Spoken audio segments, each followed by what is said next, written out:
Би яг кодыг яриад хэлэхээр чинь одоо хэлий гэж бодож илаа. Тэр код гэдэг кино ч үнэхээр шийт кино байсан шүү.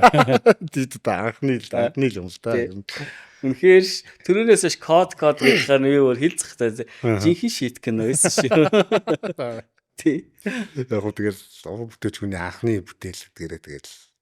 Яг хөө тэгэл гараад миний анхны гарааг тавьсан гэдэг утгаараа би бас яг хөө хайртай байдаг л та.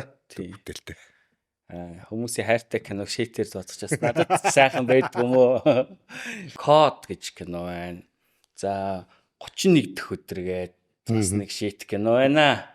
Яасан гоё шинэ жилийн кинотой болоод шинэ жилээр бид нар одоо жил болгон үзнэ гэж бодсон уу?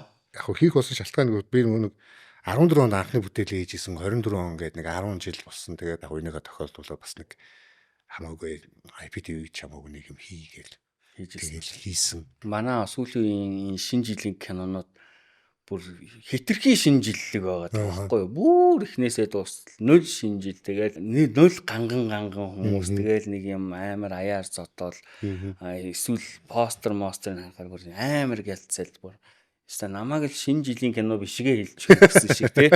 Та одоо ингээ бодолтой би чам таартай гэдэг киноны нэг 10% нь л шинэ жилийн үйл явдал гарч шин. Тэгэхэд өнөөдөр би чам таартай шиг яг шинэ жилийн Монгол кино байна уу? Шинэ жилээр би чам таартай заавал үздэг үстэй бид нар тий. Гарч ил байдаг бид нар үзчихэл байдаг тий. Энэ шиг зүгээр юм агуулган дээр нь анхаарсан гэтээ нэг чимэглүүр жоохон хэсэгт нь юм шинэ жилийн юм хайчхад л тэр кино өөрөө шинэ жилийн кино болчихж байгаа байхгүй юу? Одоо Холливуудд ч гэсэн тий Die Hard биш одоо манайхаар бол хатуу самар гэх тий. Энэ ерөөсөө шинэ жилийн кино биш гэсэн жоохон тэр нэг үйл явдал нь зүгээр шинэ жилээр болдог учраас л энэ бол шинэ жилээр үзэхэд хамгийн их vibe өгдөг кино байгаа тий. Die Hard is not a Christmas movie.